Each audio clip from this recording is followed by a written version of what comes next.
Hello friends, नमस्कार। मैं हूं नीरज राय और स्वागत है आपका फार्माहर्ट्स क्वेश्चंस लाइब्रेरी में। दोस्तों, आज के वीडियो में हम बात करने वाले हैं कुछ रेलवे फार्मासिस्ट एग्जाम्स के क्वेश्चंस के बारे में। ये 20 क्वेश्चंस ऐसे हैं जो कि रेलवे फार्मासिस्ट एग्जाम में पूछे गए हैं। वो सारे क्वेश्चंस हैं। अभी देखिए इसमें कौन कौन से ऐसे प्रकार के क्वेश्चंस आते हैं। बहुत ईजी पेपर होता है, कुछ क्वेश्चन टफ होते हैं, लेकिन आज के वीडियो में आपको जो ईजी क्वेश्चंस हैं उन्हीं को आपको बताए गए हैं।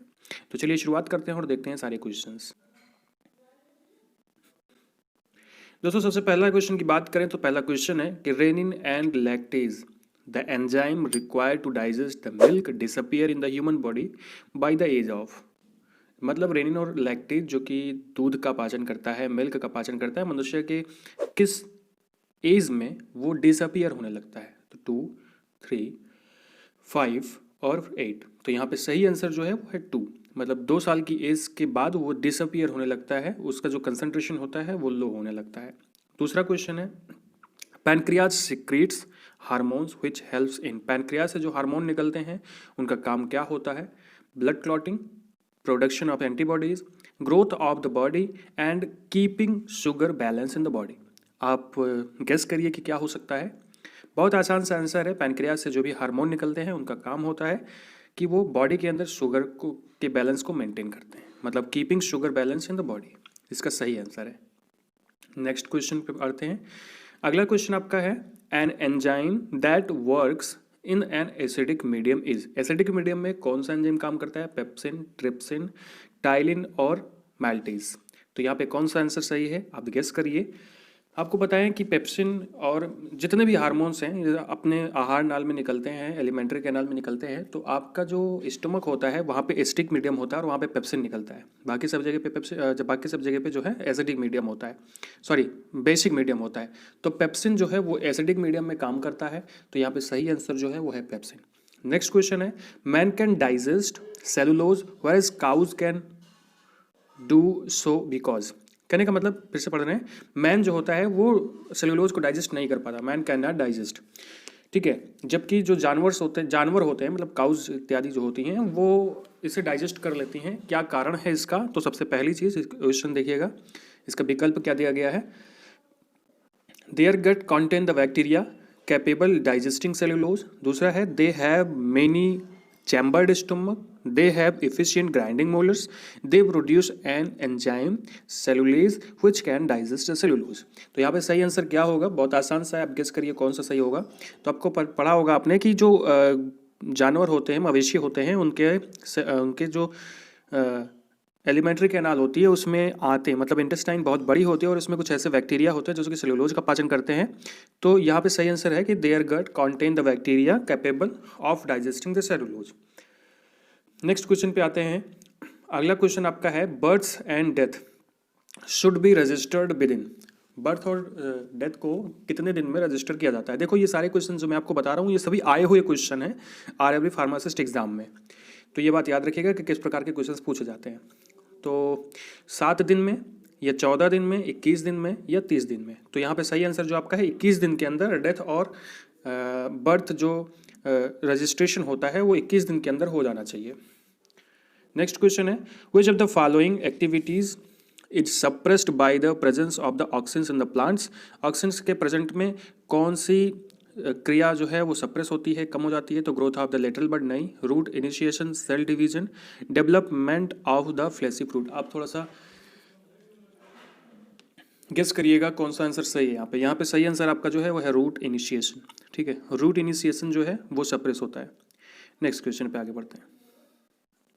अगला क्वेश्चन आपका है who discover the penicillin vaccine. देखो ये जो सारे क्वेश्चंस मैं बनाता हूँ उसमें आपको कुछ मौका मिलता है।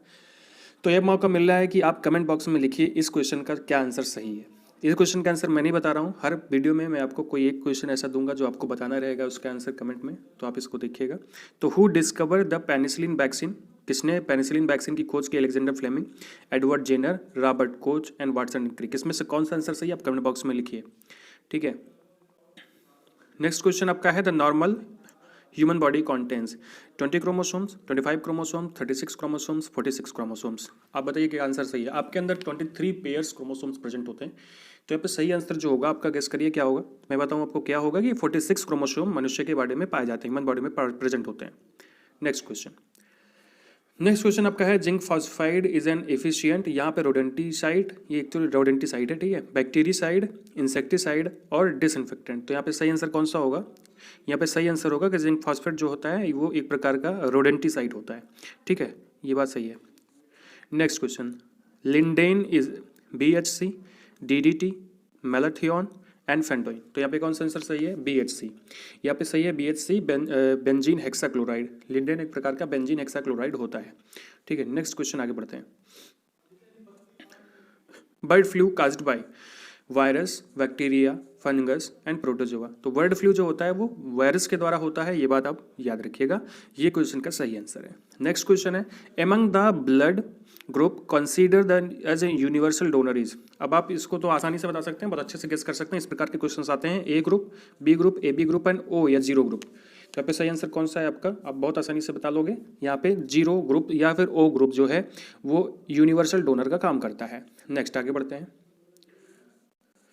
अगला जो क्वेश्चन है, the sex chromosome composition of X0, मतलब एक X गायब हो गया, इज रिलेटेड टू, इसे बोलते हैं मोनोसोमी, ठीक है। तो यहाँ पे अगर ये कंडीशन है तो कौन सा सिंड्रोम होगा? Turner syndrome, Klinefelter syndrome, super female या फिर नन ऑफ दीज। तो यहाँ पे सही आंसर आप गेस करिए क्या होगा? मोनोसोमी हो जाती है सेक्स क्रोमोसोम की तो क्या हो जाता है? वो हो जाता है टर्नर सिंड्रोम, ठीक है। यहाँ पे सही आंसर आपका टर्नर सिंड्रोम होगा।